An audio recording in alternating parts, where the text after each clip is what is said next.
Blog Talk Radio. It's Monday night, 9 p.m. Eastern, on the Blog Talk Radio Network.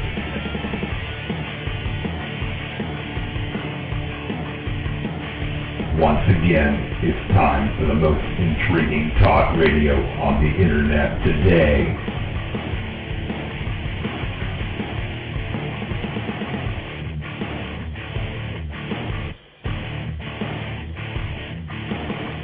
This is Sasquatch Radio. Breaking news and information from around the world. Interviews with men and women investigating the mystery. The latest high-tech equipment. Cutting-edge research techniques. And amazing discoveries. Real-life people sharing real-life encounters. The director and founder of Sasquatch Watch Virginia, here is your host, Billy Willard. Something is out there in the dark, watching, waiting. It's time to unleash the beast. This is Sasquatch Watch Radio. All right, welcome everyone to another episode of Sasquatch Watch Radio. Today is Monday, March the 8th, 2010. We've got a wonderful guest for you tonight. I'm your host, Billy Willard, and before we get our guest on, I'd like to get our co-host on, Mr. Michael Killen. How are you doing tonight, Mike? Hey, Billy. I'm doing just fine. You're sounding much better tonight. Buddy, I feel a lot better. Just about 100%. I got a little bit still in my throat, but I can breathe. That's the most important part. That's all I'm worried about. Yeah, no, you're sounding like yourself tonight, so that's a good thing. Yeah, it definitely feels good. I can tell you that much. I bet. Yeah, we had 62-degree weather today. I'll take that, okay? I will take that. For the rest of the year, it would be fine. I don't, melt the snow off. I don't want to see any more of that white stuff. Get rid of it. And saw some people in the chat that were saying they were in the 70s. All right, well, quit rubbing it in, okay? Yeah. I'd love to have some 70-degree weather, but it ain't here yet. So. Yeah, you guys got a bit of a rough winter down there this year, right? You guys got a taste of what we go through up here in the north. Yeah. Well, all I got to say is I don't know what kind of shift occurred this year, but somebody needs to shift it back because I really don't want any more of that. I tell you. Somebody's messing with your jet stream, huh? You're funneling all the snow down to you guys down there in the south. Yeah, they got snow. Yeah, exactly. They got snow down in Georgia and areas down there, Alabama that never had it, or hardly ever. 4 inches, 6 inches, that's fine. Okay, I can look for footprints in that. I'm not going out looking for footprints in 3 feet plus snow. Forget it. Yeah, that's a bit tough. Anything over a foot pushing it, trying to walk around, right? That is for sure. Well, anyway, welcome everyone to the show tonight. We'll bring our guest on here in just a minute, but as we will be doing up until probably the month of May, I want to make everyone aware of the 22nd Annual Bigfoot Conference and Expo that's being held up at Salt Fork State Park in Ohio. That will take place this year on May 14th through the 16th of 2010. He's got a great speaker list, special guests that will be at this conference. The one and only Mr. Bob Gimlin will be there. Dr. Jeff Meldrum will be there. Larry Lund will be there. Tom Yamarone and John Horrigan. So he's got a real nice lineup of speakers. So we're really looking forward to it. The actual conference actually takes place on May 15th, which is a Saturday. And it typically starts at 4 p.m. in the afternoon and usually goes to about 10 p.m. at night. And they will have a dinner break there, which usually includes a pretty good buffet. Last year, I believe, there was around 450 people there. He'll probably surpass that this year due to Mr. Bob Gimlin being there. He seems to draw a pretty good crowd. It's very very rare that Mr. Gimlin ever comes over on the East Coast, so it's definitely a rare opportunity you don't want to miss.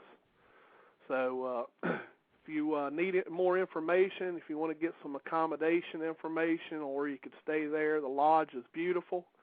They've got both lodge rooms as well as cabins, and you can get a discount if you mention that you're going to the Bigfoot conference. Just make sure you call Salt Fork State Park directly.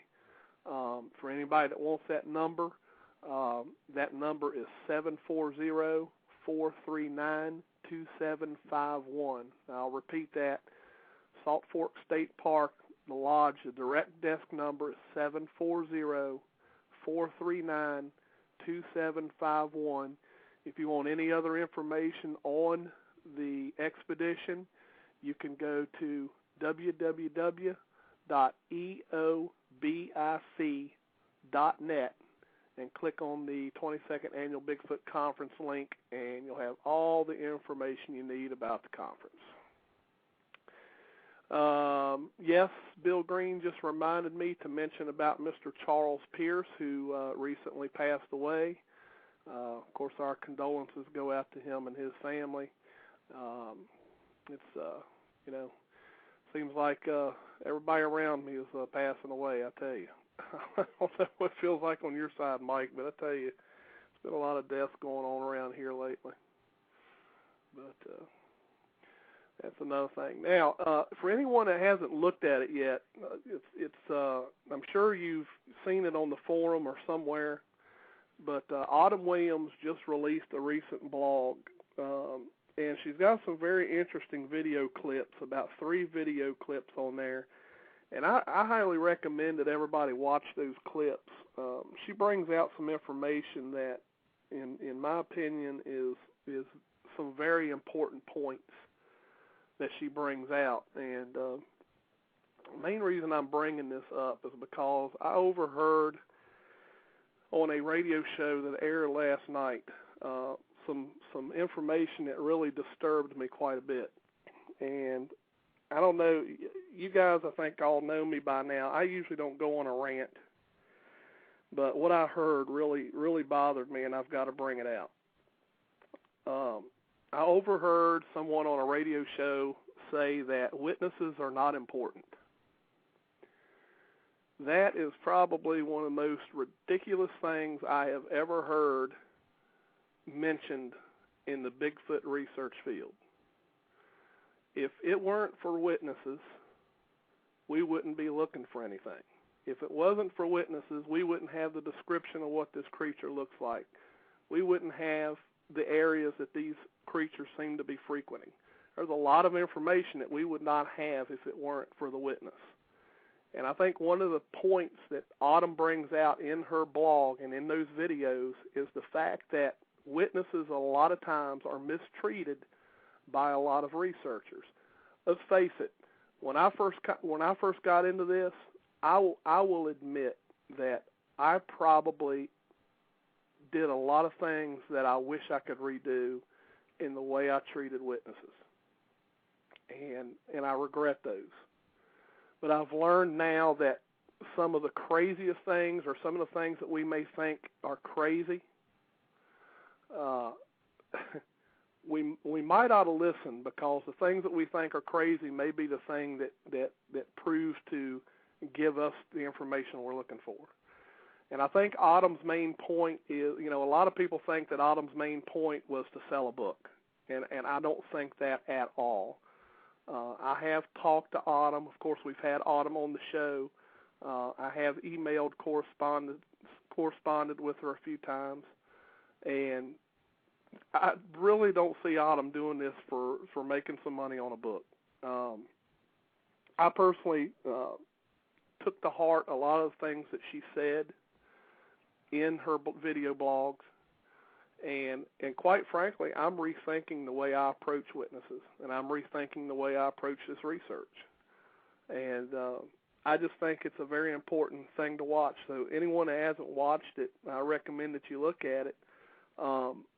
You can, if you type in Autumn Williams blog, or if you type in Oregon Bigfoot blog in a search engine, it'll pull right up and you'll find it. they're quite lengthy, so make sure you have time to view it, because they do last for quite a while. She really brings out a lot, and you can tell that she's very serious as she's speaking about it. So I recommend everybody that. But honestly, folks, when we start saying that witnesses aren't important, I think that is the biggest mistake we could ever make.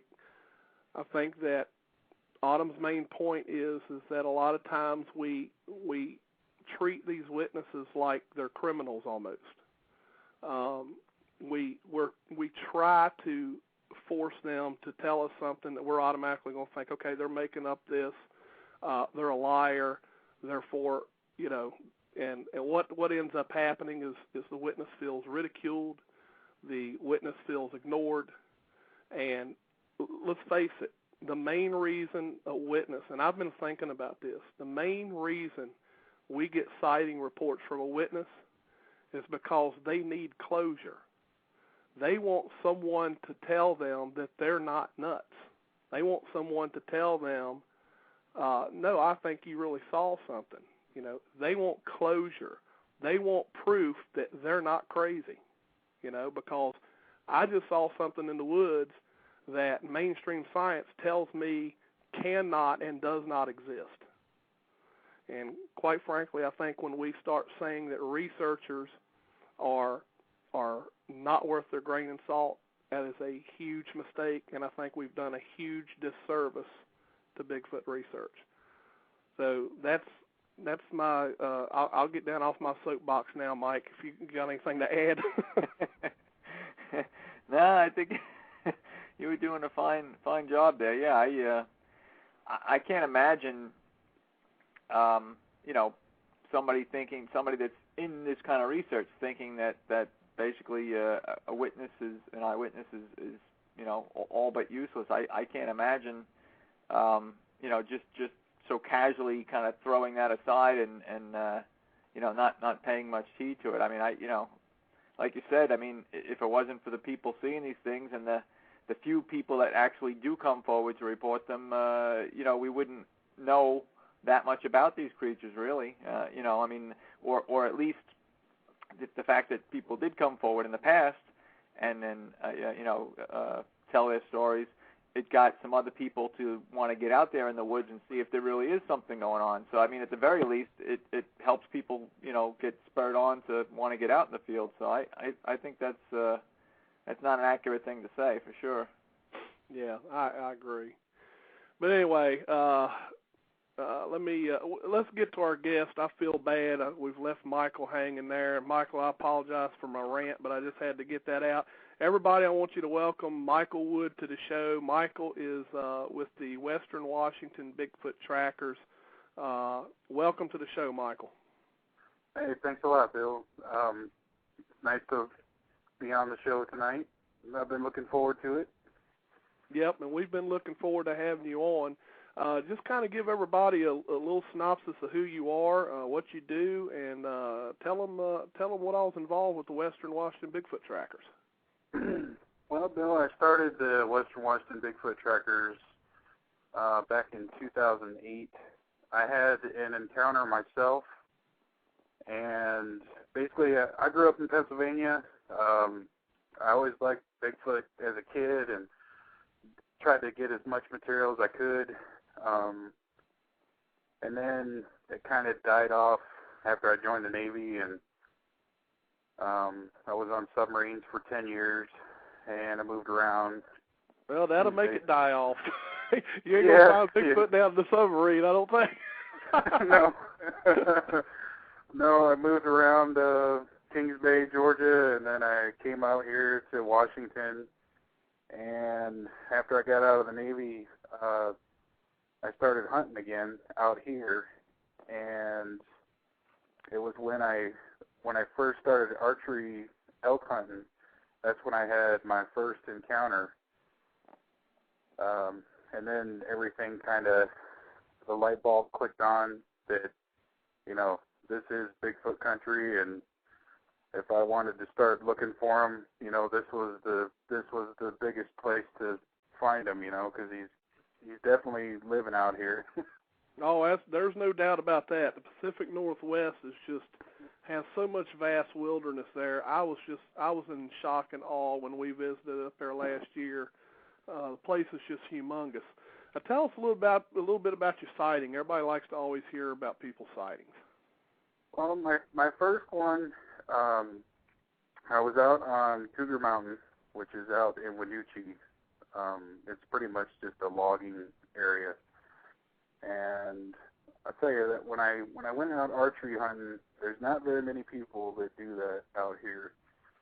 And I got there early. I was by myself. I got there about 5 in the morning. I walked out the ridge, and I tell you, looking back at it, I remember there were no birds. I didn't hear anything. It was really quiet.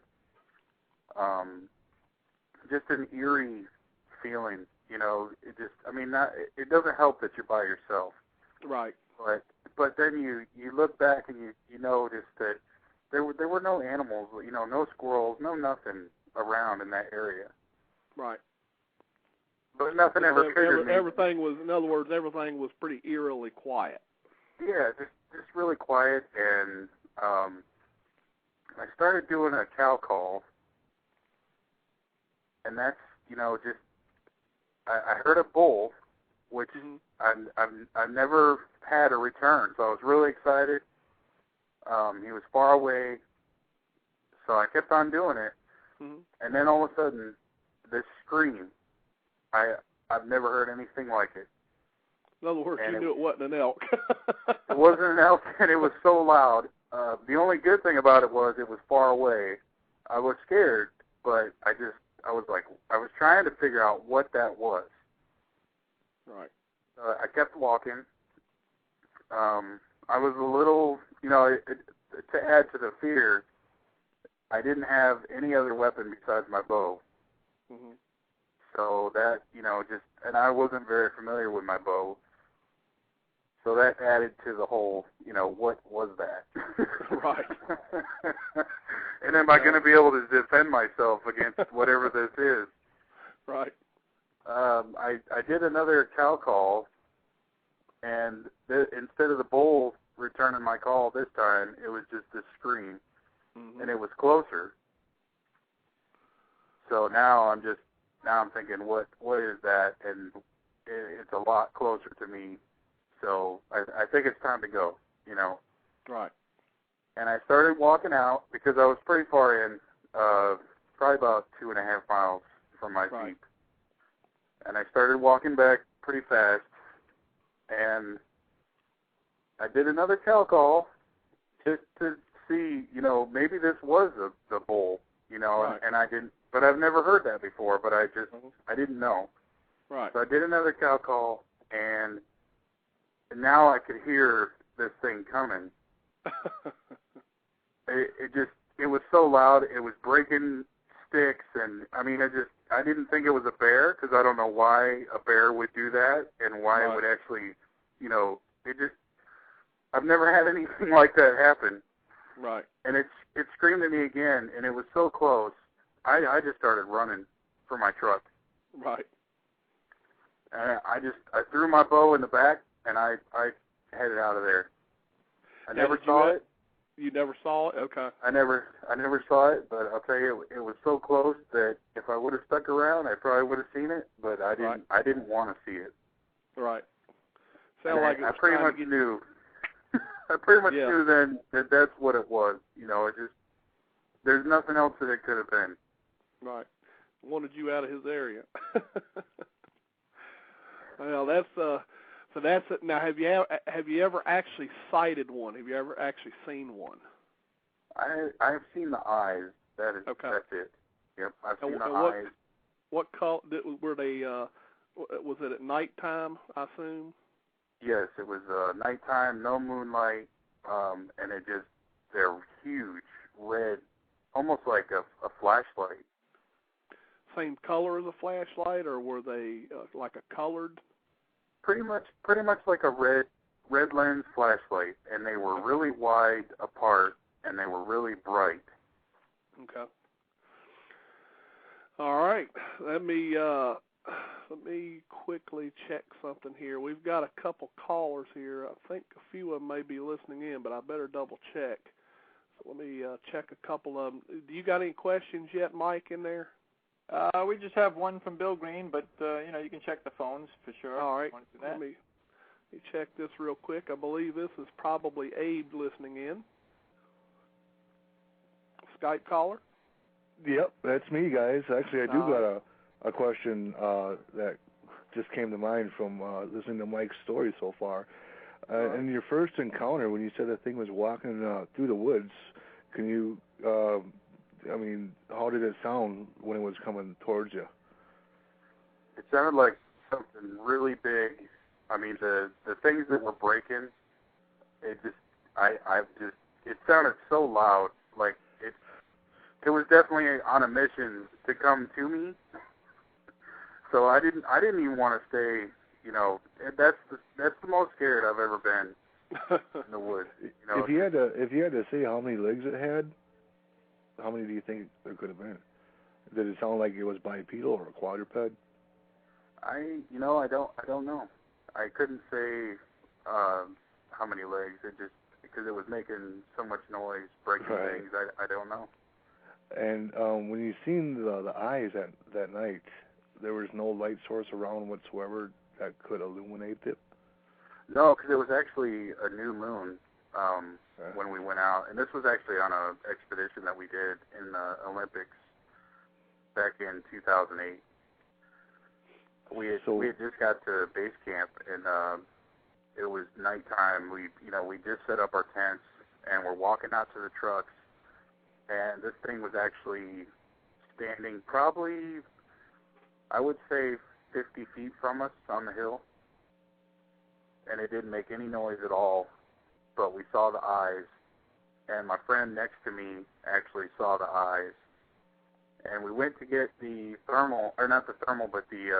binocular, the night vision binocular, and that's when he just disappeared. But the thing that really clicked to me, because I wanted to, I could see the eyes, but I'm telling myself, I'm not really seeing that, Yeah.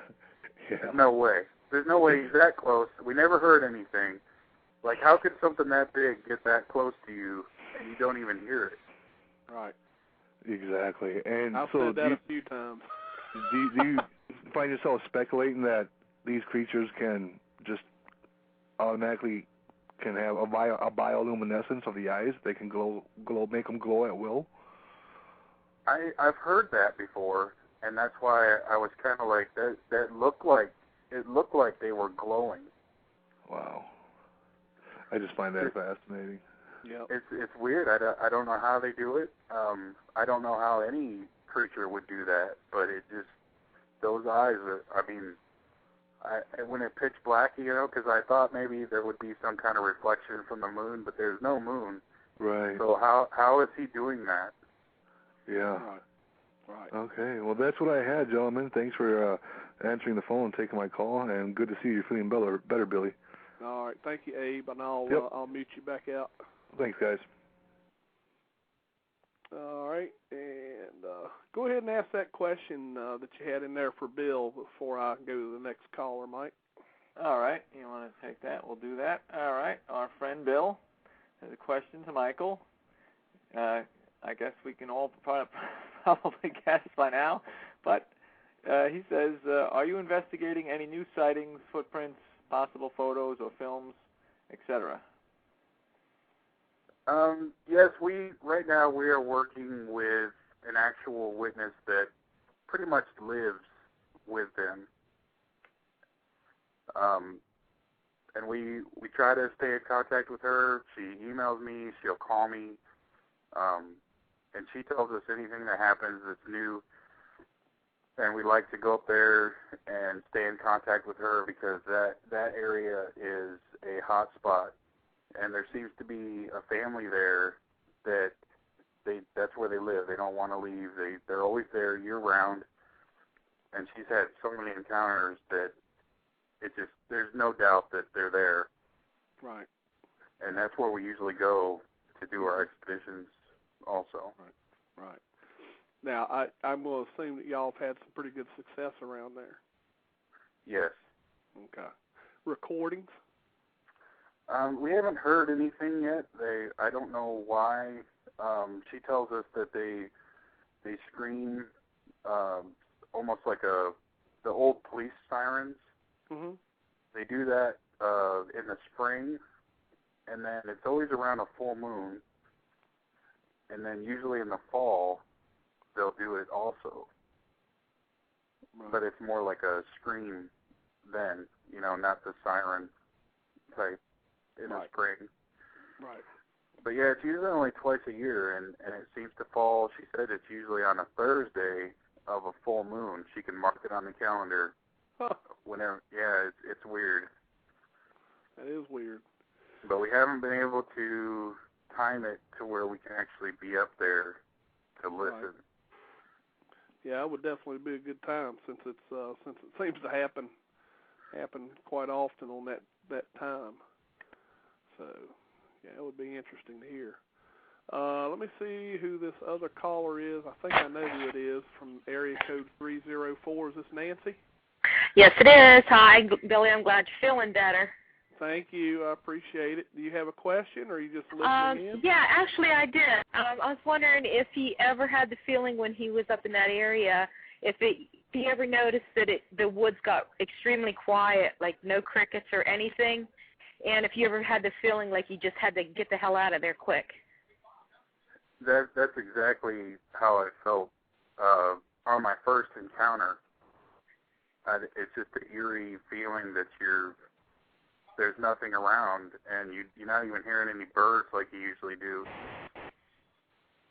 And have you ever noticed also that in that situation, I've noticed that when we've had some activity, it'll be quiet and you'll get that feeling, and then you'll hear it's usually either crows or jays. They start squawking and screaming, and it seems like if you go toward that sound is where we'll get activity. Have you ever noticed that in your research? We haven't noticed that. We've actually noticed the fake bird calls they do. I've never experienced that. Okay. Yeah, those are the only questions that I have had. All right. Yeah, we've heard some different where they try to mimic birds. I've heard that they do that. I've never experienced it, for myself, but I've heard of research, in fact, where we study up there. They've heard calls and stuff. They said it sounded like a loon. Is that what you're getting? I think so. Kind of, just it's not right. So, it's not a bird. Yeah. I just wondered if they do the same calls all over the state, the same kind of bird calls. I think, I was told also that they do a blue jay also. I've never heard that.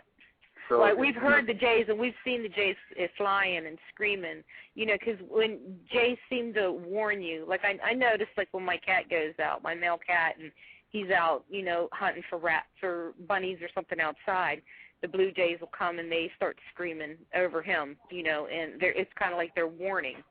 And I'm just wondering if the jays in the forest are warning the other animals that they may be around. I'm not sure about that. I know the blue jay sound that we've heard is when they're not there, when the blue jays are gone. But they're still mimicking them. It's interesting, though, isn't it? Yep, that is. Well, thank you for answering my questions. All right, Nancy, you want me to put you back on mute? Yes, Billy. Thank you. All right, thanks. Take care, Nancy. All right, and then, Mike, is there any other questions before I go to the next caller? Yeah, we did have a question from Sasquatch Widow in the chat. All right. And this question says, when you talk about glowing eyes, is it different from owl eyes at night? Yes, because I've seen the owl eyes, and these are much larger, and they're really far apart. And the places where we've had them,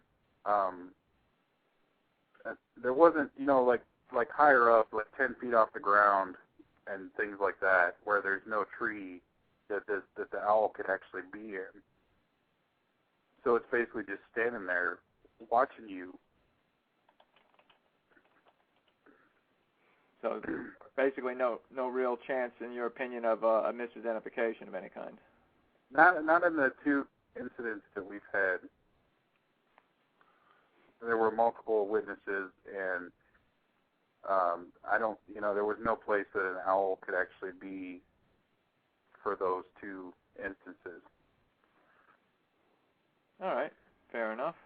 All right. That answered your question, Squatch Widow. Thanks for the question. All right, and let me open up the line to area code 619. You're on the air. Hi, Billy. It's Bobby Short. I'm just listening. I'm on the highway, Hey. so I can only listen. It's good to hear from you, Bobby. How you been? Good. Good. Hi, Bobby. Hi. Who's that? How are you? Who is that? Mike? It's Mike. How are you? I'm good. Thank you. And you? Pretty good. Great. I'm just listening in, so you can mute me.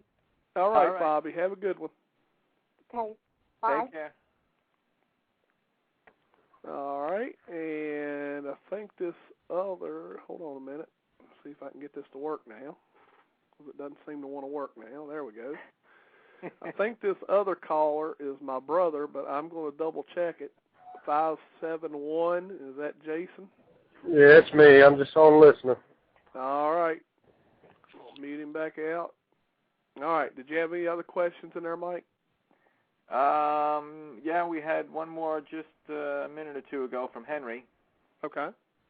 And Henry says, has the guest ever heard strange sounds that are out of place which might suggest mimicry on the part of the Sasquatch? Yes, like I said, the blue jay and other birds that he will mimic, and you know that those birds are not around, like for migration. So right. It just tells you that, okay, that really wasn't a blue jay that I just heard, because right. they're not even around here. So, and it's kind of creepy. And plus the other thing is there's no other birds around, and then you hear that. So I tell you, the other thing, Michael, is, I'm not sure about in your area, but here in Virginia, there's not a whole lot of birds. Not a whole lot. When I say that, I don't mean that there's not, but there's not too many birds around here that make noise at night. With the exception, of course, of the barred owl and stuff like that. The barred owls around here can go wild at night, but for the most point, it's really not too many birds around here that make too much noise at nighttime. So I don't know if that's the same as true in the Pacific Northwest, but yeah, we've actually heard the barred owls on the June expedition that we did. Yeah, we had 2 different barred owls that were talking back and forth, and it definitely sounded weird because we've never had them interact like that. Right. So the people that came with me, it was definitely something that they were asking me, what was that? Right. I tell you, when they get going, man, they get going. Yeah, because it didn't even sound when they start going toward the end of their calls. It doesn't even sound like a bird anymore. It sounds like a ape. Yeah. All right. Any other questions in the chat room, Mike? We just had one from Moicon. Yeah, Moicon just put a question in there. His question is, it says, does Michael think Bigfoot is a physical being or something else, maybe even something paranormal? I've had one eyewitness tell me of her encounter, and she was actually paralyzed from one, and her family had to pick her up and take her to the hospital. And she said that they are not real. They're an alien in a suit. And that's where I'm like, I've heard people say that. So I don't know though. I mean, I think that Bigfoot is actually a creature. You know, I don't think he's an alien myself. Yeah, I agree with you, Michael. I don't think it's nothing more than possibly, and I've said this many times, it's either an undiscovered North American primate or it's or something else, whether it's some type of I'm going to say it, human being that was native to America prior to us ever even settling here. I believe that too. Some of the pictures that I've seen, he does look like a gorilla. Yeah. And what is it? T. Severson wrote the book Abominable Snowman. Yeah. And he actually said there were 4 types of Bigfoot. Yeah, I've heard that too. Heard different. A lot of people think that there may be different species. For example, like down in Florida, they seem to be a little skinnier and lankier. And a lot of times they call them better hope Diane Stocking's not listening, because if she is, she's going to call me and let me have it. Skunk ape. I knew the skunk ape term was coming. She'll get me in Ohio if she shows up there. That's one of the few things that sets her off, There's 3 things that set her off: skunk ape, 3-toed tracks, and David Shealy. Say any of those 3, and she goes off. Oh man. Yeah, some of the pictures I've seen, he looks like a gorilla, but then there's others where people say he looks like a man. Yeah. So I think that up here, there's definitely 2 types that people are seeing. Right. Well, we've got Bobby Short on the line. Bobby told us that she's convinced that it's human. She, with her sighting, she said that, when she saw it and she looked it in the face, she said she could tell that it had, like emotion. That was involved with her sighting. So she's convinced it's human because, she says she could tell that there was emotion there. So, it's you hear a lot of different witnesses that give different descriptions of what they experience. So definitely, and again, the witness is important. I don't care what anybody says. The witness is important. You have to listen to what they've experienced, and hopefully you learn from it. But all right, any other questions, Mike? Yep. Actually, we had 2 more questions in there. We had another one from Bill Green, and we had one from Spin Dave. All right. Bill Green's question was first, so we'll do that one first. This is actually to you, Billy. Okay. And he says, hey, Billy, any new rumors, Virginia or West Virginia, sightings, footprints? No, nothing new. Just the same ongoing stuff going on down in Grayson County, Virginia. I do have to mention this because Linda over in Indiana sent me this today. I found it very, very hilarious. But there's a web page out there that's very similar to, the little tabloid magazines that you see at the grocery stores. What do you call it? Like the Weekly World News type stuff. Well, there's a website that's similar to that newspaper, and I think it's called Snoop.com or so. I can't remember what it's called, but I was looking at it today, and it was just hilarious. Somebody has taken the story from where we had our expedition up in Dolly Sods in West Virginia, and they put a story in there about how what's that lady's name over there, Mike, on over, I think it's in Britain. They have an equivalent show equivalent to American Idol. Yeah, Britain's Got Talent. is the show. Britain's Got Talent. What's that lady's name? The one that's gotten really famous here lately because nobody thought she'd be able to sing because they was basing it on her appearance. Yeah, I know exactly what you're talking about. I'm trying to think of her name. Yeah, Susan Boyle. That's it, Michael. Yeah. I kid you all not. If I can find the link, I'll post it up in the chat room for everybody to read it because it's just hilarious. Well, anyway, it's a story that says that Susan Boyle is marrying a Bigfoot. Okay, and it said that they interviewed someone with Sasquatch Watcher Virginia up in Dolly Sods who thought that it was completely ridiculous that Susan was going to get married to Bigfoot, and there was just a really funny comment at the end of it, and I was just laughing. I mean, the whole thing was just funny. Did they quote you, Billy? Is there? They made up a name. They made up a name. I've been joking around with everybody today. I was like, who's this member I don't know about? Yeah. There's no quote from Billy Willard or from John Cartwright or anybody. No. Linda said it might be John Cartwright's ego. He's got an alter ego. He's got like this, like his second person name or something. But it was funny. If I can find the link, I'll post it in the chat room. Everybody to get a kick out of it. It's really hilarious. But anyway, I got sidetracked. What were we talking about?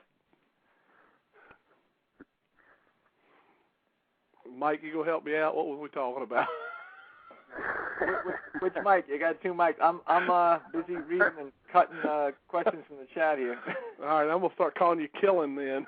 All right, or Mike K, yeah, or Michael. Call him Michael and me Mike, or Mike K, or yeah. I guess we'll get back to the questions. I'll try to find that link for everybody. They'll enjoy it. Yeah, I'm trying to get them out of chat here. Here we go.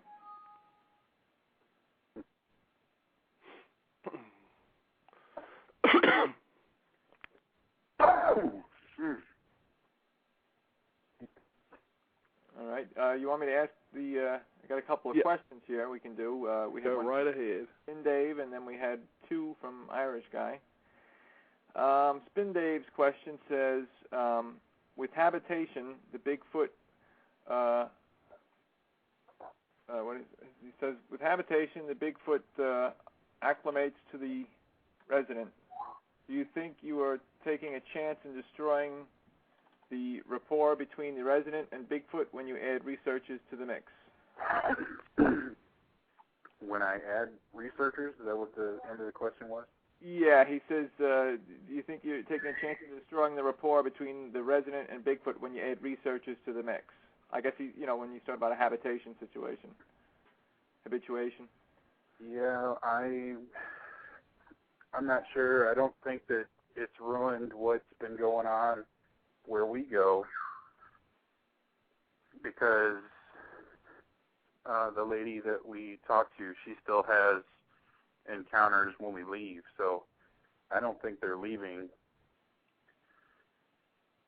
And they still do the same things with her. It's not like they're getting more violent or anything like that. All right. What else you got, Mike? All right. We have questions from Irish guy. He says, if the big fella's eyes glow by themselves, what would be the science behind that? In other words, I guess he's asking for an explanation of how the eyes would be bioluminescent. How would they glow? I don't have an explanation for that. I would like to know that myself. Yeah, I don't think I have an explanation for it either. I know there's a lot of things I've read online about that kind of thing, but I think that's what's always gotten a lot of people. A lot of people I think have had sightings. I know when the only time I have ever seen red eye shine, as I call it, is down in Texas. I've never seen anything like that here in Virginia. But I was down in Texas, down in eastern Texas, and when I saw that night, I probably felt a little bit like you, Michael. I was a little taken back, from what I was seeing because of the height. That was the part that really bothered me, and you can ask Tom L. He was with me, and the height is really what got me, because I just didn't think it would be possible for one to be that tall. But, everybody, the neighbors, the people in the neighborhood and the witnesses and all, had kept calling whatever this thing was an alpha male. They said it was huge. Obviously whatever that was huge. But it never showed itself, other than, what it was we had some people coming through the woods, and we were trying to flush out whatever was there, and this thing never did come. It came within 70, 80 feet of us, and then it turned and went up to the right, down into a, kind of like a knoll ravine type area, and we never saw it or heard it again after that. So don't know what it was, but whatever it was big. Okay, we had another, kind of follow-up from Irish guy, but first there's not a question, but a comment in chat from Alley Cats. She says, "My eyes have red eye shine after a rough Saturday night." But I never knew that bloodshot would glow, though. Usually it's a rough night. You got bloodshot eyes. I don't know. Do they glow? I've never seen glowing bloodshot eyes. I don't know. She must have definitely had way too much wild turkey if they were glowing. Yeah. Yeah, she said wild turkey can give you eye shine. All right. Well, good to know. Good to know. Irish follows it up with, he says, if they are primates, what other primate have eyes that glow on their own? I don't know of any. Yeah, I don't know of any either. I don't know. Yep. I've heard of them being able to do that even in the daytime as well. So, right. And the people that had that encounter, actually, I think they got too close, and his eyes turned from brown to red. So it's almost like he's using that as a defense. Like, you need to get away from me. I've heard other researchers mention that they thought that the red eye shine was a how did they put it? Kind of like a mechanism of anger. I mean, that would be very interesting if that could be true, and I'm not sure. So it's definitely a new thing for me. But again, what we saw that night in Texas was red the whole time. It never changed either way. So I'm not sure about that. Now, I've heard other people say that they think the males have red eyes, and then the females have like a yellowish green eyes.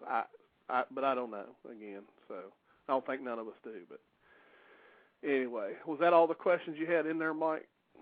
Yeah, those last three that we had there, yep. Okay. That was what I saw, and I'm just scrolling back up, but I didn't see any others.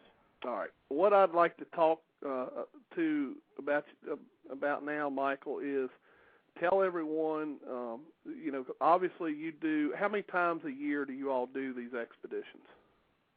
Well, we'd like to go once a month, but our work schedules, we at least try to go twice a year. That's what it pretty much ends up being now. Okay. And can just anyone join you on an expedition? Yes, I put the website up, and another guy that I work with, he's helping me make the website, and we try to put it out to people. Also, the film that Comcast made for us back in June, that's on there too on the website, and yeah, people can contact me through the website. All right, give us that website. It's www.wwbft.com. So it's www.wwbft. Yes. So Bigfoot. Okay, got it. I just put it into the chat room. And now can they, for example, schedule to go on an expedition through that site? Yes, because there's my phone number's there and my email. They can get a hold of me, and we can set everything up where they can come out and go on the expedition with us. We'll send them the expedition list, the gear list, the camping list, all the things they need to come out with us. We usually like to go for 4 days and 4 nights. And anybody's welcome to come. The more the better, because we'd like to cover a larger area, and having a bigger group, we can actually do that. And of course, the big question everyone will have is there a charge to go on an expedition? We charge $100 per person. Okay. And all the money that comes from our site, it just goes for our research equipment. Gotcha. Because some of our equipment is very expensive, and we're still acquiring it, and that's what the fees go toward. It doesn't line anybody's pockets. Right. It just goes toward research, and hopefully one day finding this creature and proving that he exists. Right. Now, this research equipment that you buy, Michael, is that equipment that you, for example, may let certain people try it out, like use it on the expedition if they come, or how does that work? Yeah, we like to show people what you can actually go out and get to do your own research. We show them how it works, how we set it up ourselves, and then also we'd like to show them techniques on when they're out there doing the research. Show them different ways of trying to get that picture or trying to get that sound recording, or even the interaction. Teach them how to do wood knocks, looking for footprints, how to cast them. We teach people how to cast footprints. Right. Okay. Any other questions, Mike, before I go on?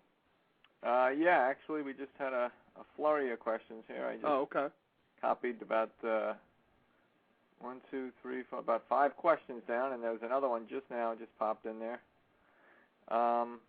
Okay, let me start. Let me read the first one that was in there.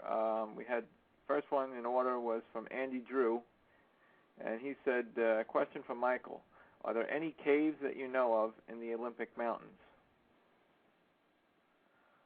What was any what? Any caves. They wanted to know if you knew of any caves up in the Olympic Mountains. No, we do know of one bunker that we found, like an old war bunker, but we haven't found any caves. All right. Okay. That's pretty straightforward. Right. Yep. They didn't find any caves, Andy, or none that he knows about anyway. Sure. All right. Next question was from Moicon, and he says, question: has Michael ever found tracks in the woods? Yes, I found our last expedition in June, we actually found 3 different sets of tracks from 3 different animals. And they were, some of the strides were between 56 to 60 inches apart. And there were 3 footprints in a row. So you definitely, it is, you could tell it's, it's something moving, because in the stride, how big this creature is, to be able to take that step. And the areas where we find them out here usually are where the elk have gone through. And that makes sense, because that's one of their food sources. Right. All right. Any other questions, Mike? Oh, yeah. Yeah, we got 4 more here. Oh, wow. Yeah, like I said, we had a flurry of them there. Had a question PM to me. from Quarley39, and this says, has he ever heard possible language related to these creatures? Actually, the witness that lives with them, she said that they can talk. They have a language. She said it's real guttural, but they definitely talk. They've actually tried to talk to her, but she can't understand it, and she doesn't interact with them because she's very scared of them. But they seem to be really, they just focus on her. They're drawn to her for some reason. And I think it's because she lives there, year-round, and there's nobody else around. So they really, they're drawn to her for some reason. A certain degree of familiarity, tripping over my tongue. Familiarity there, I guess. They feel, like they kind of know her. Yeah, like there's no threat, she doesn't get, there's no threat to them. So they're not afraid to come around her. But she's definitely afraid of them because they've thrown things at her cabin, rocks, tree limbs, things like that. But they also leave gifts for her too. So kind of sending out mixed signals there, huh? Yeah.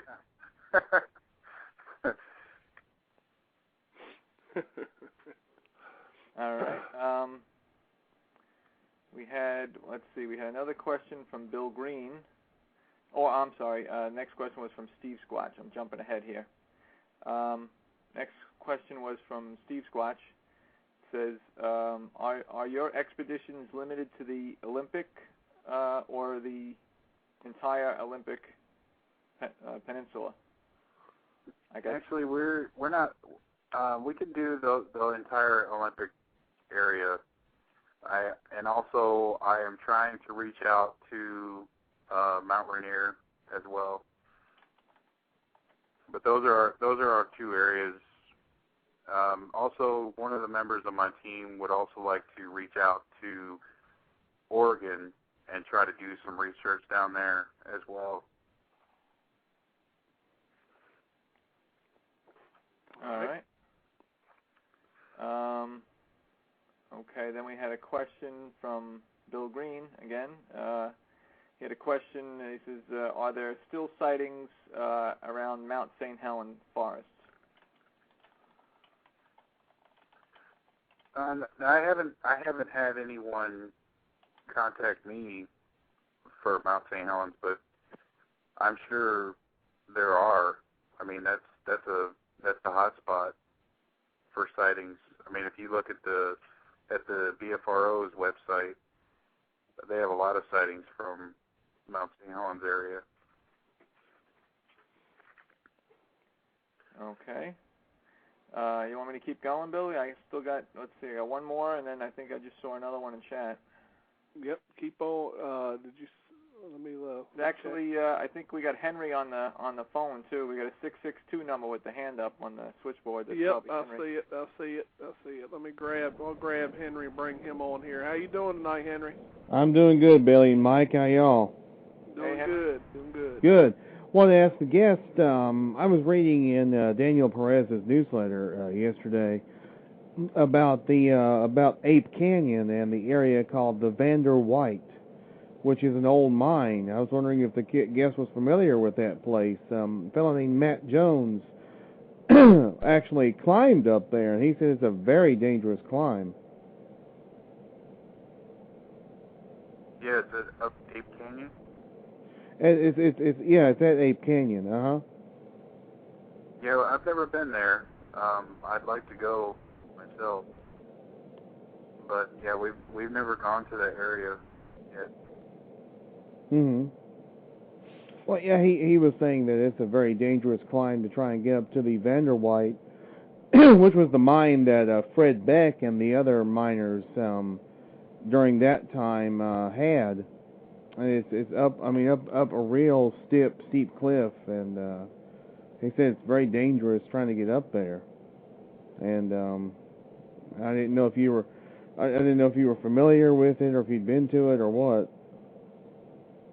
I've never been there, but I have heard of it. But obviously, for Bigfoot, you know, it's not. That's his home. So it's not hard for him to traverse that area. But absolutely.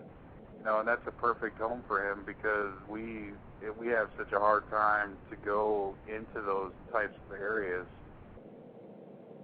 So he feels more comfortable to live there, you know, because we're not going to bother him. My second, and this will be my last question, because you answered my first question earlier, is referring to the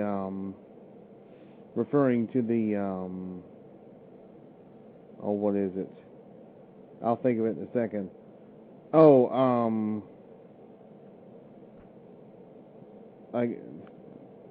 No, wasn't the Bossberg tracks. My God, is the Bigfoot Encyclopedia having a brain fart? I tell you, Henry's train of thought has just derailed. Yeah. I guess it was something to do with as far as the Olympic. Have you ever investigated? Well, you're in Western Washington. Have you ever investigated the Olympic Peninsula and the Olympic rainforest? And are you also familiar with it's the WSSG, I think it is? The Washington Sasquatch Search Group? That's them, yeah. I've just looked at their website. That's pretty much it. I've written to several research groups out here, but they never reply to me. I don't know why. I think everybody's got their own little secrets and they don't want to share them. And I'm just the opposite. I think that if we actually would work together, that, you know, maybe we could come closer to proving that this thing is real and making our credibility, you know, that much better. But it just seems like everybody has their own little secret and they don't want to share it with anybody. And that's what I've run into, just doing this, you know, starting our own research group, and just nobody wants to share what they're doing. Because I've tried to contact NABS and even the BFRO. Even the BFRO, they kind of, once they found out that I was doing my own research, they just turned their back on me also. So it's almost like, oh, you can't do that, you know. Well, that's interesting. But I think it's a free country, right? Everybody can go out in the woods and try to research Bigfoot. I mean, I didn't know that there was only certain groups that could do that. It seems to be a bit of a what do you call it, a monopoly at times. Yeah. All right. Well, anyway, that was pretty much my question. So thank you very much, and we'll talk at y'all later. All right. Thanks for calling, Henry. Bye. Bye. All right. Did you want to take another question in there before I go to the next caller, Mike? All right. We'll do one question, and then you can pick up the other line. It looks like Nancy might have a hand up there. We'll do one more question then. This one is from Grasshopper, and he says, why does it say sold out for April on your site? We are actually sold out for April. I have a good amount of people for this one, and we'd like to fill up the September one now. So if people contact me to go on an expedition, we're just going to move them to the September expedition. All right. So basically, no more room on the April one for any other people right now. Yep. All right. That's pretty All right. straightforward. Let me get to this other caller. We got a caller from the 419 area code. You're on the air. Hey, Billy, it's just Andy. Just calling in and listen, buddy. All right, Andy. I'll put you back on the mute. And let me go up here and I'll check and see. Nancy, did you have a question? Is that why you got your hand up? Yeah. I apologize if it was already asked and answered, but how did he get started in this? Did you have an experience? Yes, I did. And I not only had an experience, but I also found a footprint that same year. And it was so far in the rainforest that there's no way that it was a fake. How long ago was that? That was in 2007. Oh, so you're pretty much recent also, right? Yes. Oh, okay. And the other question I had was, what was the scariest thing that you've ever encountered when you've been out researching? The scariest thing that we had happen when we were actually out there as a group was this June when Comcast was filming us. We had 2 different rabbits that were killed pretty close to the group as we were walking at night. And it was something large. You could hear something large coming, and you could hear the rabbit, and then the rabbit squealed. And it was so close to us that was pretty scary. Thank you. All right, thank you, Nancy. All right, Mike, you got more questions in there probably? Let me click back here. Yeah, we still had a couple of questions. All right. We had one from Spin Dave. Was the next one in order, and his question says, do you think it is more difficult to go to the Bigfoot than it is to lure the Bigfoot to you? And goes on to say, do you think your research techniques reflect your answer to that question?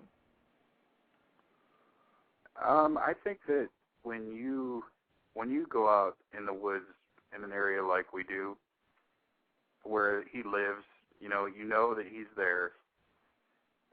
He actually comes to you. I don't think that you can actually go out and look for Bigfoot. I don't think you're going to find him. If he wants to find you, he's going to find you. Because you're in his home. So you're something new, and he's going to go and see what's going on in my backyard. Right. I think if you go out and actually try to find Bigfoot, you're just going to keep walking, and he's just going to keep walking away from you. Yeah, they do a fairly good job of being elusive. Yeah.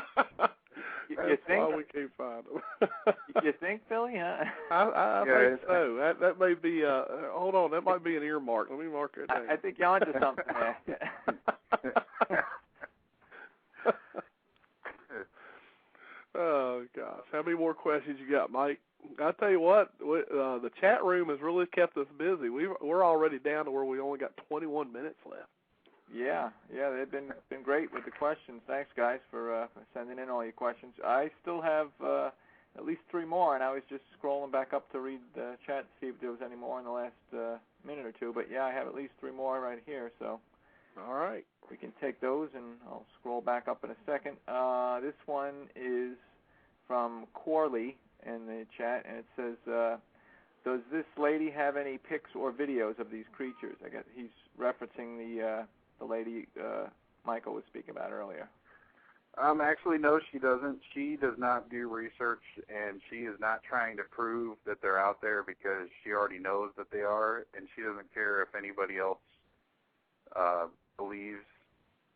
She's not trying to show anybody anyways. The only reason why she contacted us is because I actually went up there and introduced myself, and then she ended up telling me her stories. So nobody ever would have found out about her otherwise, Right.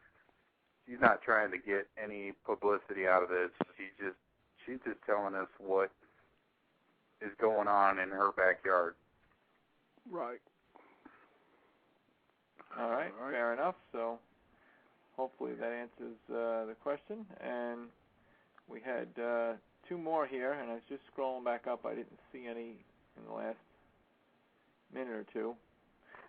We have 2 more here. One's from Alan from Kite Squatch in the chat, and I think he already kind of mentioned it, but we'll ask anyway. He's asking about the Mount St. Helens area. If you've done any investigations in the area, or do you know of any reports before, before the eruption back in the 80s?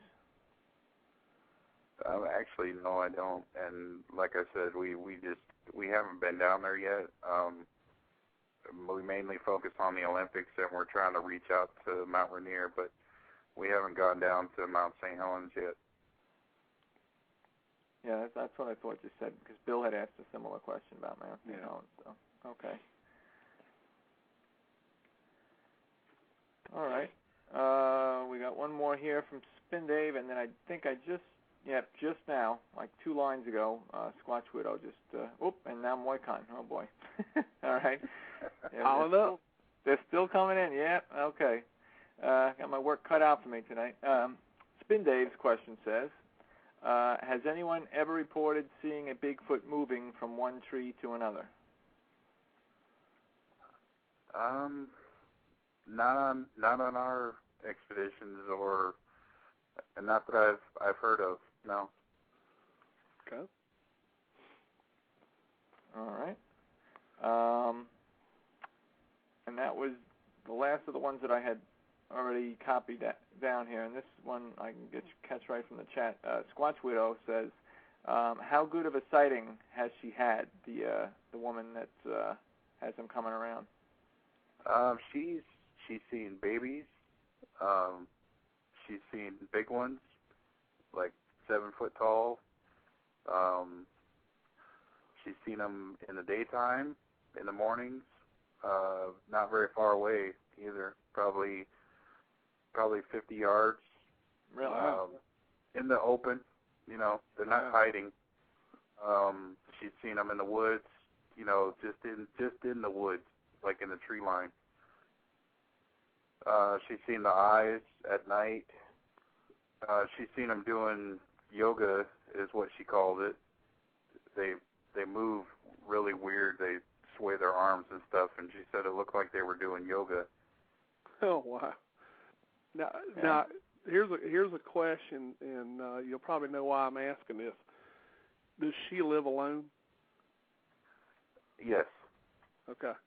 They probably don't feel threatened by her. No, there's no threat at all from her. Yeah.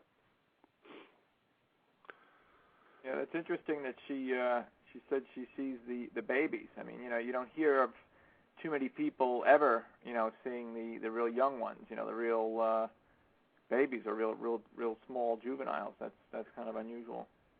Yeah, that was her first sighting. One crossed the road in front of her, and she didn't even believe in them. She had just moved to the area, and she thought it was all a big hoax. And she saw a little one cross the road, and she said it just looked like a black mop of hair. Real nice shiny hair though, not like a bear. But she couldn't even tell the arms or the legs. It was just a ball of hair crossing the road. Huh. And she said it moved like a caterpillar. Caterpillar? Yeah.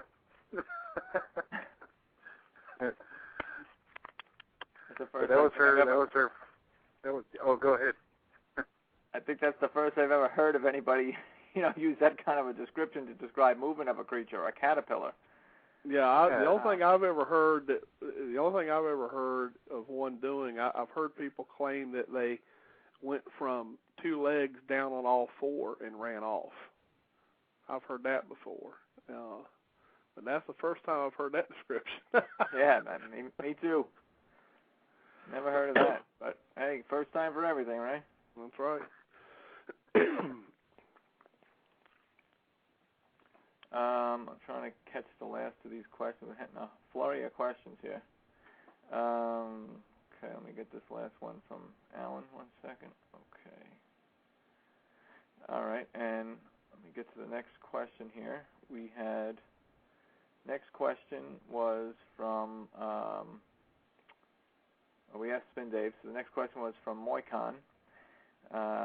He has another question. Says, Michael mentioned using funds to buy equipment. What equipment can he personally recommend a researcher just starting out? The biggest thing I recommend is sound equipment, because that's the cheapest, and you're definitely going to get results with your sound equipment, where the video equipment is way more expensive, and I mean the chances of getting something on video or even seeing something, the night vision are so expensive, and even the thermal cameras, you're talking $12,000 for something that can actually record. I mean, yeah. But where a sound equipment, you can go buy the H2 Zoom for $200. Oh, much less than that actually. The Zoom H2s, when I bought mine, and this was early in 2008, I got mine for under $175, and I believe some places are selling it for under $150 now. Wow. Yeah, so I mean, you have something like that, and then you make your own parabolic mic using your Zoom. But even the Zoom itself can record really good sound. Oh, it's got excellent built-in mics in there. Really, really good for the money. It's the body of the thing. Some people have said, well, it doesn't look like it's going to hold up, because it is all plastic, and it actually does look a little flimsy. But so far, mine's holding up just fine. And I think they took the money, instead of spending extra money on a super durable body, they just made an okay body and put all the money into the mics, because the mics are really good. Yeah, they're omnidirectional. You put that on a tripod, and you can get some good recordings with that. Yep. Everybody that I know that bought one is very happy with it. The recording quality is excellent. I mean, it's like studio quality, mics in there. So it'll pick up very faint sounds and very clear. Yep. Yeah, I love mine, and everybody that I know that bought it, after hearing mine, they all love it too. We got a bunch of guys in our group that have them. So. Yeah, they're definitely good. I definitely think the sound equipment is the way to go if you're going to just start up, because that's going to be your cheapest way to go, and to get some evidence that you can actually show people, let them listen to. Right. Yep. All right. Was that all of them, Mike? Oh no, we got a whole slew of them here. Just piled right in there. Let's say I got 1, 2, 3, 4, 5. I got 6 right now. Good Lord. And then you better hurry up. You're running out of time, buddy. I tell you, there's 6, and then there's a few more. Bill Green just asked one in the chat. I haven't even copied down. Yeah, we got a whole bunch here. I'll try to speed it up. Spin Dave says, question, since everyone agrees Bigfoot is intelligent, do you think that we should exercise more manners towards the Bigfoot and leave trinkets and food when we visit their territory? Yes, I think if you leave gifts for him, it's definitely a way of showing them that you are not a threat, and they, when you come back, they will actually know that it's you, and they'll feel more comfortable, and you actually might get some actual footage that that's we're trying to prove that he's out there, Well, you need to show him that you're not a threat, you're not there to hurt him. All right. Build up some trust there, build up a relationship, so to speak. Yeah. Yeah. All right. Then let me see. I just got that question from the chat. Let me go back to my list here. Next one is from Steve Squatch. He says, do you talk with the Native American elders on the peninsula and, regarding their Sasquatch stories? I have not yet. I've only had one guy talk to me, and he was from the Skookum tribe, and he was just amazed that we actually went out and looked for this creature because they would not do that. You know, it just amazed him that that's what we do. All right. Yep. You better get them in there, Mike. Yeah. I'm gonna move right along. This is from Grasshopper in the chat, and not quite sure where he's going with this, but his question is very short and to the point. He says, "Question: do you like these questions?" I guess he's asking. He's asking, what you think of all these questions coming at you in chat. Well, I'll answer that. I like the questions because makes it easy for Billy and I. We just ask all your questions and get your answers for you. That's right. I mean, it's y'all's show, so you ask the questions that you want to hear him answer. So there you go. All right. All right. And we had a question from Moicon again, and Moicon says this time, I think he's hanging out with JC too much. He's asking, which does Bigfoot prefer, Zagnut or Oreos? I know what JC prefers, but we know what Bigfoot prefers. I think more of the oatmeal, fruit, things like that. Yeah. Yeah. They're just making fun of one of those thermal image things, I think. Then Kite Squatch says, by baby, what size did she mean? Walking on their own or so small that it was being carried by a parent? It actually walked on its own, so it was probably, a pretty good size. But definitely very young, but walking. Yeah, it's able to go on its own. It was definitely on all fours, crossing the road. All right. Okay. Let's see. And another question from Bill Green, but I think we already kind of covered this too. He's asking, does the lady have photos or film of these creatures? No, Bill. We already asked that, and it was answered. He does not, or she does not, rather. No. And she's not interested in trying to come up with any either. Then next question is from Creature Seeker, our friend Bruce. Has Mike ever been to Lake Quinault? And has there ever been activity out there? I think I pronounced that right. Quinault. Quinnault, right? Yes, I have been there, and that is a definite hot spot. Quinault is a very good area to go if you want to get, that encounter, because there's nothing out there. All right. Take a little camping trip out there. I guarantee you'll have an encounter. Good spot. All right, cool. All right. Then we had a question from Hucklebuck in chat, and Hucklebuck says, how many other habitations have you heard of that the landowner didn't care to prove if they exist?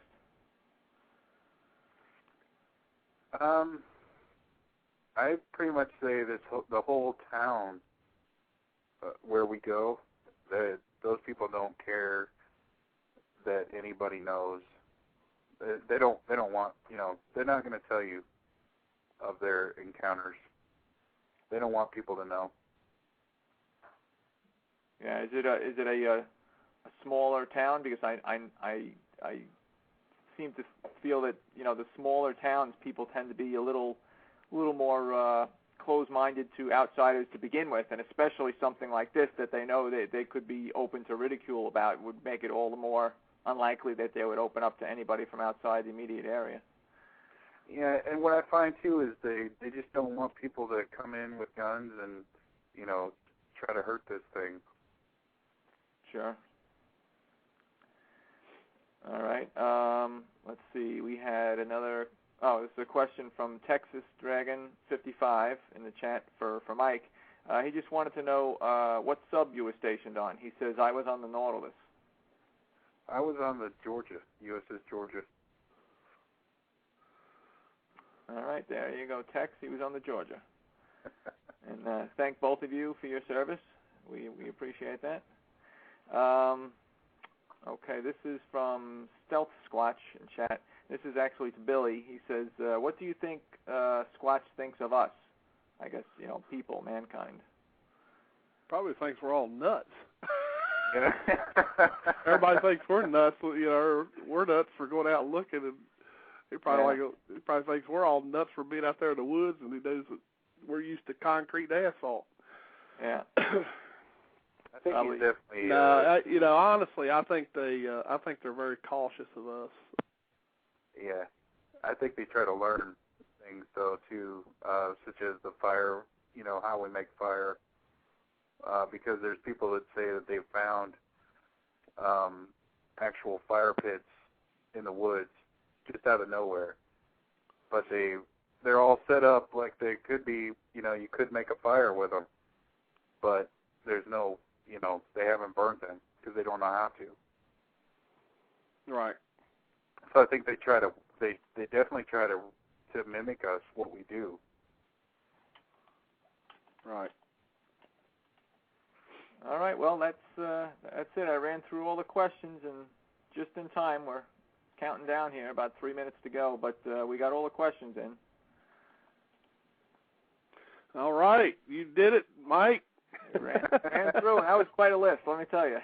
You did a good job. 3 minutes left, too, so you did a real good job. I'm proud of you. Yeah, I tried. I do my little part in the show. Well, Michael, we really appreciate you coming on the show and kind of telling everybody, what you're about and what you guys do. I know that a few people have already mentioned in the chat room they've already looked at your website, so don't be surprised if you don't get inundated for your September expedition or something. So I hope so. It'll really just help us out, having more people come out, and we'll be able to cover a larger area and just get just more chance of somebody actually getting some footage or even that one picture, that can prove. Yep. Because that's what it's all about. And I wish you all the best of luck up there.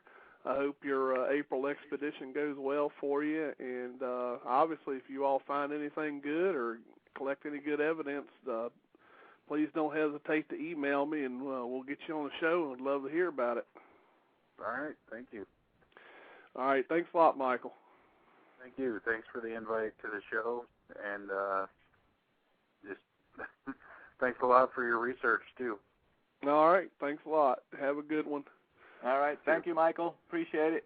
Great having you on. You. Yep. Thanks. Take care. All right, Mike, you got any closing words? We got about a minute left in the show. It was a good show. Plenty of I really appreciate all of our listeners, because that chat room, I mean, those guys do a great job on asking the questions, and I mean, they make the show probably too easy for us.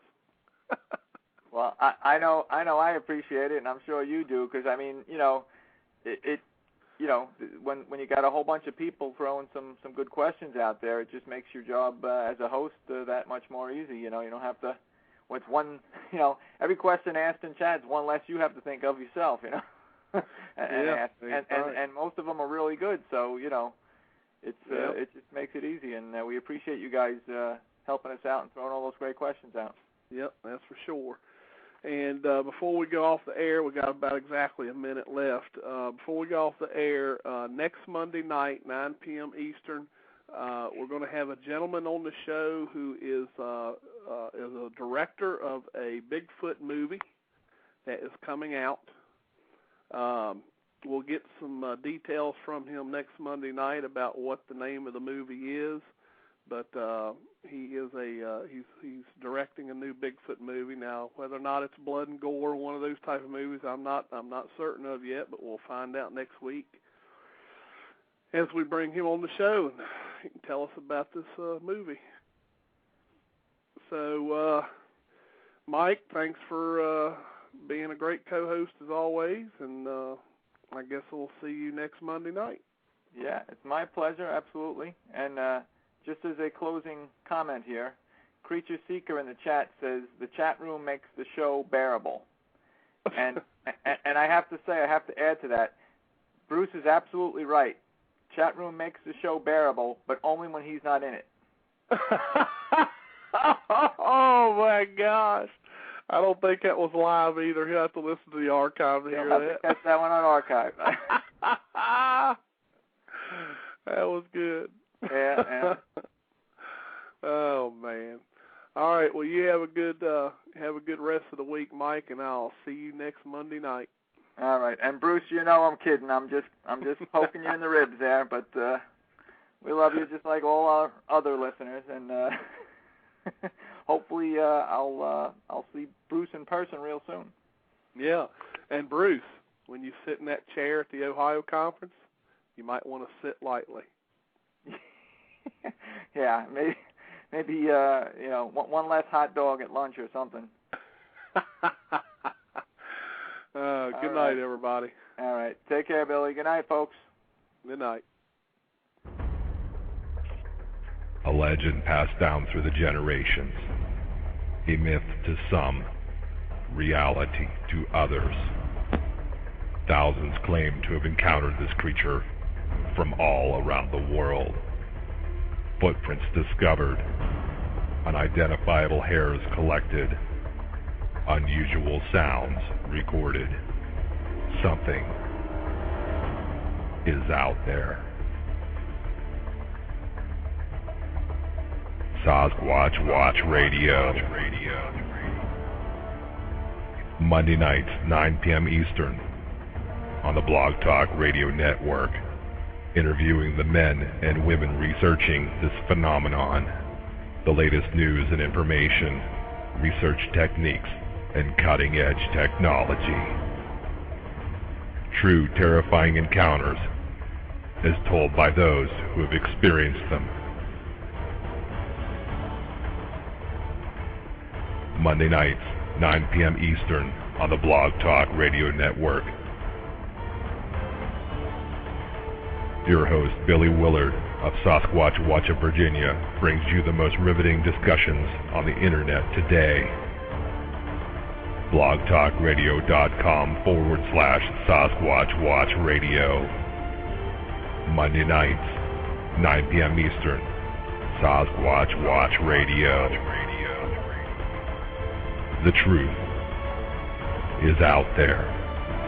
Welcome to Sasquatch Watch Radio.